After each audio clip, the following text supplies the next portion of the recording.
My insane mother faked my sister's death for 15 years. When I finally found out she was alive, my mom told me she did it for our own good, so I went to visit her, and she told me a family secret. So disgusting I almost threw up. All I knew was I had to make mom pay. I found my dead twin's name on my mom's credit card, except she wasn't dead, and now I don't know who to trust. When I was 10, my twin sister Emily and I disappeared on our walk home from school. I was found hours later near a drainage tunnel, alone, confused and bloodied, but alive. I don't remember what happened. The doctor said I had trauma-induced amnesia. My mom Susan said I fell and hit my head, but Emily was taken by a stranger, that she was probably dead. That hit us hard. So hard that after that we moved towns. We changed our names, but my mom refused therapy. She refused to let me talk about Emily or do or say anything involving her at all. She said the past couldn't be changed, so why bother with it? I spent the next 15 years of my life being haunted by someone no one wanted to talk about. Sometimes I heard her voice in dreams. Sometimes I thought I saw her reflection where mine should have been, but I buried it. Because my mom looked me in the eye and said, there is nothing left to find. Last month I moved back home after a breakup. I was 25, jobless, heartbroken, and still too tangled in guilt to fully breathe. One night I noticed a locked drawer in my mom's office. I tugged the handle. It didn't budge, so I let it go. A week later, I got a fraud alert from Amazon. A purchase shipped to another city, billed to a card I didn't recognize. I checked the account. The name on the card said Emily G. My hands went cold. The charges weren't new. There were regular purchases, groceries, books, therapy payments, all in a small town about 60 miles from us. I asked my mom about it. She said it was an old joint charity account and asked if I wanted spaghetti for dinner. She left for a trip the next weekend. I didn't wait. I had to know the truth, so I grabbed a screwdriver and popped the drawer open. Inside, letters, postmarked from different states, addressed from someone named Emily, some recent. There was a photo, a teenage girl at a lake cabin. She looked like me, exactly like me. A hand-drawn card that said, Happy 18th to my mirror. A notebook with journal entries. Emily didn't mean to run. I had to keep her safe. No one would understand what she did. I sat there for hours, just staring at the page where my mom had written to herself like she was God and guilt all at once. I drove to the town where the charges came from, told the receptionist at the therapy office I was writing a piece on sibling reconnection. She said she couldn't tell me anything. I left a note anyway. That night I got a message, not from Emily, from someone named Lisa, a social worker. She said she saw the note, asked to meet. Lisa told me Emily had been institutionalized since she was 13, brought in as a Jane Doe. She'd had violent episodes, said she was hiding from someone. The woman who admitted her used fake documents, called herself an aunt. Her name was Susan. I didn't say anything. I just went home and waited. When my mom got back, I handed her the photo with the notebook and the letters. She didn't even deny it. She just sat down and actually told me the truth. She said that when we were 10, Emily hurt someone, a neighbor's baby. She said Emily didn't mean to. She just got angry, but the baby died, and Emily shut down. She stopped talking and stopped moving. I remember this period. My mom told me she was just sad about her best friend's dog dying, and so my mom staged a scene. She told me I fell and that Emily was taken, that she was gone. In reality, while Emily and I were walking down that canal, she snuck behind us. She drugged me, then took Emily by force. She planted blood on me, then lied to everyone. They would have locked her up forever, she said, or worse. I asked why she never got help and drove straight to the hospital. She came willingly, surprisingly. They verified my ID. They called in a therapist. I met Emily there for the first time in almost 10 years. She was taller than me, paler. Her smile was crooked like it forgot how to exist. We sat in silence. I felt something tear and stitch itself back together all at once. And right before I left, she grabbed my hand. There was a third sister, she whispered. Susan never told you that part. I stared at Emily, my mind reeling. A third sister? My hands started shaking as I gripped the edge of the plastic visitor's chair. Emily's eyes darted toward the door, then back to me. What do you mean? I managed to ask, though my voice came out as barely a whisper. Emily leaned forward, her hospital gown rustling against the chair. The letters in Susan's drawer. Did you read all of them? I shook my head. I'd been too overwhelmed by finding out Emily was alive to read everything thoroughly. Emily's crooked smile twitched, and she glanced at the security camera in the corner of the room. There's one from 1995, 2 years before we were born. Her voice dropped even lower. It mentions a baby named Catherine. Catherine. The name hit me like ice water. I'd never heard it before. Not once in 25 years. Emily must have seen my confusion because she continued, her words coming faster now. I found out when I was 12. Before. She trailed off, and we both knew what she meant. Before the incident with the neighbor's baby. Before everything fell apart. A nurse knocked and entered, checking Emily's vitals. We sat in silence until she left, the tension in the room thick enough to choke on. Once the door clicked shut, Emily grabbed my wrist. Susan visits me sometimes. Not often, but she comes. Last time she was hammered. Started crying about how she failed all three of us. Emily's grip tightened. When I asked about Catherine, she shut down. But I've been putting pieces together. My head spun. 3 daughters, 3 sisters. And Susan had hidden one completely. I thought about all the times my mother had stared at old photo albums with that distant look. How she'd sometimes set 3 plates at dinner before catching herself and putting one away. I need to go back to the house, I said, standing abruptly. I need to find more. Emily nodded, releasing my wrist. Be careful. Susan's good at keeping secrets. I drove home in a daze, my mind racing through every memory, searching for clues I might have missed. The house was dark when I arrived. Susan's car wasn't in the driveway. Good. I went straight to her office, to that drawer I'd pried open. This time I dumped everything onto the floor, spreading papers across the carpet. Bills, receipts, letters. I sorted through them methodically, looking for anything from 1995. There. A yellowed envelope postmarked from a town 3 states away. My hands trembled as I opened it. Susan, I'm writing to confirm that the adoption proceedings have been finalized. Catherine has been placed with the family we discussed. As per your request, all records have been sealed. She will have a good life. Please don't contact us again. Adoption. Catherine had been adopted. I sat back on my heels, the letter crumpling in my fist. Susan had given away a baby, then had twins 2 years later. Why? I heard the front door open. Susan's footsteps echoed in the hallway. I quickly shoved the papers back into the drawer, but I kept the adoption letter. By the time she appeared in the doorway, I was sitting at her desk, the letter spread flat in front of me. She froze when she saw it. Her face went pale, then red, then pale again. You went back to see her, she said. It wasn't a question. She told me about Catherine. Susan's shoulders sagged. She looked older suddenly, like she'd been holding her body together by sheer will and had finally given up. She sank into the chair across from me. I was 17, she began, her voice voice hollow. Stupid. Thought I was in love. When I got pregnant, my parents kicked me out. I lived in my car, worked 3 jobs, tried to make it work, but I couldn't. I was barely surviving myself. She picked at a loose thread on her sleeve, avoiding my eyes, so I gave her up. Closed adoption. Thought I was doing the right thing. Then, years later, I met your father. Got married. Had you and Emily. Everything was perfect until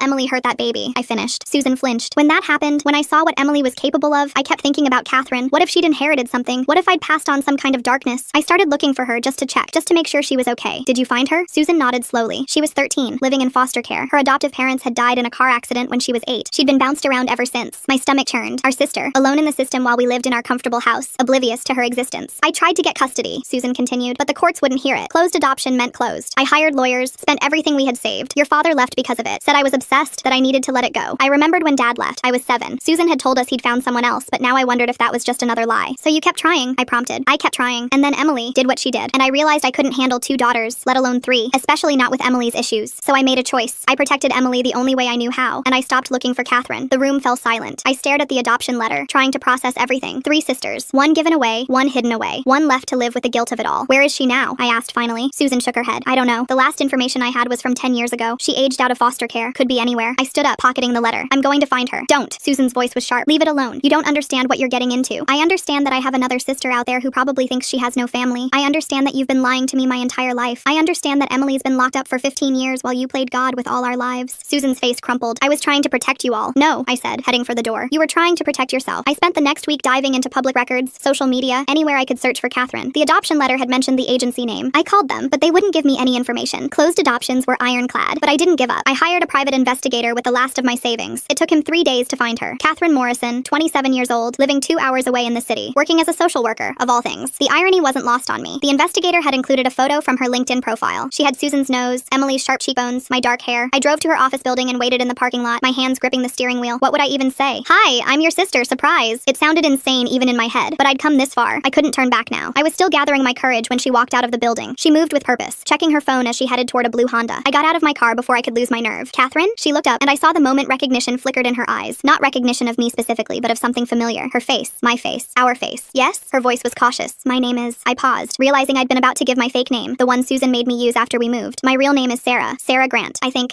I'm your sister. Catherine went very still. Her phone slipped from her hand, clattering on the asphalt. Neither of us moved to pick it up. That's not possible, she said finally. I don't have any family. I pulled out the adoption letter, unfolding it with shaking hands. You were adopted in 1995. Your birth mother was Susan Grant. She's my mother too. Mine and Emily's. We're twins. Catherine took the letter, scanning it quickly. Her face went through a series of expressions I couldn't read. When she looked back at me, her eyes were hard. 27 years, she said. 27 years, and now you show up? I didn't know. She never told us. I just found out last week. Where is she? Susan? Catherine's voice was bitter. Let me guess. Suburban house, white picket fence, playing happy families while I bounced between foster homes. I didn't know how to tell her the truth was somehow worse than that. That Susan had destroyed our family trying to find her, then given up when things got too hard. That Emily had been locked away. That I'd spent 15 years thinking my twin was dead. It's complicated, I said weakly. Catherine laughed, but there was no humor in it. It always is, isn't it? She handed the letter back to me and bent to pick up her phone. I need time to process this. I can't do this right now. Can I give you my number? I asked, in case you want to talk. She hesitated, then nodded. I scribbled it on the back of a receipt and handed it to her. She took it without looking at me. Sarah, she said as she unlocked her car. That's your real name? I nodded. And Emily, the twin? She's in a psychiatric facility. Has been since we were 13. It's a long story. Catherine's expression softened slightly. Sounds like we all got the short end of the stick. She drove away without another word. I stood in the parking lot until her car disappeared around the corner, then sat on the curb and cried. 3 days passed before Catherine called. I was sitting in Susan's kitchen, staring at a cold cup of coffee, when my phone buzzed. Unknown number. Sarah? Her voice was different, steadier. I've been thinking. Can we meet? We arranged to meet at a diner halfway between us. I arrived early, chose a booth in the back, ordered water with shaking hands. When Catherine walked in, she carried a manila folder thick with papers. She slid into the seat across from me, pushing the folder between us. I did some digging of my own, about Susan, about our family. Her jaw tightened. There are things you need to know. I opened the folder. Medical records, police reports, court documents. My stomach dropped as I read the first page. A hospital admission form from 1994. Susan Grant, age 16. Psychiatric evaluation following attempted OD. She was hospitalized 3 times before I was born, Catherine said quietly. Severe depression, psychotic episodes. The doctors recommended long-term treatment, but she checked herself out against medical advice. I flipped through more pages. Incident reports from Susan's high school. Violent outbursts. Property damage. A teacher's statement describing Susan attacking a classmate who'd made fun of her pregnancy. This can't be right, I whispered. But even as I said it, pieces started clicking into place. Susan's extreme reactions. Her paranoia about Emily. The way she'd orchestrated elaborate lies without hesitation. Catherine leaned forward. There's more. I tracked down the family who adopted me. The Morrisons. They're dead now, but their daughter still lives in town. She remembered me. Remembered the day Susan showed up at their house when I was 5. My blood ran cold. Susan found you when you were 5? She was screaming, demanding they give me back. Mr. Morrison had to physically restrain her while his wife called the police. They filed a restraining order. That's why they moved across the country 6 months later. I stared at the restraining order. Susan's name typed in stark black letters. 5 5 years old. Catherine had been 5, and Susan had already been trying to get her back, years before she'd claimed to start looking. But she told me she didn't find you until you were 13, I said. Catherine's laugh was bitter. She found me multiple times. The Morrisons weren't the first family to file a restraining order. I've found 3 others. She stalked me through the foster system, Sarah, for years. My phone rang. Susan. I declined the call, my hands trembling. It rang again immediately. You should answer, Catherine said. She knows you're not home. I picked up on the 3rd ring. Susan's voice was frantic. Where are you? I went to check on you and you're gone. Your car's gone. Where did you go? I'm fine, I said carefully. Just needed some air. You're with her, aren't you? With Catherine. I know you found her. I know what she's telling you. Don't believe her lies, sweetheart. She doesn't understand. She's confused. Catherine could hear every word. Her face hardened. She pulled out her phone, started recording. What lies, Mom? I asked. She'll try to turn you against me. Say I'm dangerous. Say I hurt people. But I've only ever protected you girls. Everything I've done has been for you. Like drugging me when I was 10. Like locking Emily away. Silence. Then quieter. You don't understand what Emily did. What she was capable of. I saved that girl's life by putting her somewhere safe. What about the other times? The words tumbled out before I could stop them. What about the teacher you attacked in high school? The psychiatric holds? The families you stalked trying to get Catherine back? The silence stretched longer this time. When Susan spoke again, her voice had changed. Colder. Flatter. Who told you that? Does it matter? Come home. Now, we need to talk about this properly. I don't think that's a good idea. Sarah, her voice cracked. Please, you're all I have left. Don't let her poison you against me. I'm your mother. I love you. I hung up. Catherine stopped recording, her face grim. We need to see Emily again, she said. Together, there are questions only she can answer. The drive to the psychiatric facility felt endless. Catherine followed in her car. I kept checking my mirrors, paranoid Susan might be following us. My phone rang constantly. Susan, I turned it off. At the facility, I signed us both in. The receptionist recognized me, smiled sadly. She'll be happy to see you again so soon. Emily was in the common room this time, working on a puzzle. She looked up when we entered, and her face went white when she saw Catherine. Oh my God, she breathed. You look just like us. Catherine sat down across from her, studying Emily's face like a mirror. I'm Catherine, the first daughter, the one she gave away. Emily's hands stilled on the puzzle pieces. She talked about you sometimes. When she visited, said you were better off not knowing us. Tell me about the baby, Catherine said quietly. The neighbor's baby. What really happened? Emily's whole body tensed. She glanced at the staff member monitoring the room, then back at us. It wasn't what Susan told everyone. My heart hammered against my ribs. What do you mean? The baby was already sick, Emily whispered. The parents knew. They were taking her to the hospital. I was babysitting while they packed a bag. The baby had a seizure. I tried to help, but I didn't know what to do. She died in my arms. The room spun. But Susan said you hurt her. Said you got angry. Emily's laugh was hollow. Susan needed a reason. A story that would make sense. Who would believe a 10-year-old about a medical emergency? She said if I told the truth, they'd think I was lying. Said they'd take us both away. So she made you the villain, Catherine said softly. Made everyone believe you were dangerous. She was protecting me, Emily said. But even she didn't sound convinced anymore. She said it was the only way. I thought about the medical records Catherine had shown me. Susan's history of violence. Her psychiatric episodes. A horrible thought crept into my mind. Emily, I said slowly, did Susan ever hurt you before the baby died? Emily's silence was answer enough. Catherine pulled out her phone, showed Emily the documents she'd found. As Emily read, tears started rolling down her cheeks. She used to lock me in the closet when I misbehaved, Emily said finally. Said it was for my own good. Said I had too much energy, too much anger, just like her. She was projecting, Catherine said, making you believe you were the problem when it was her all along. My phone, even turned off, somehow buzzed with an emergency alert. I powered it on to check. 17 missed calls, 43 texts. The last one made my blood freeze. I'm at Catherine's apartment. We need to talk. All of us, like a family. Catherine's face went pale when I showed her. How does she know where I live? She's been watching you, Emily said quietly. She never stopped. She told me once that she keeps tabs on you. For your own safety, she said. Catherine stood abruptly. I need to go. I have a roommate. If Susan's there, we'll come with you, I said.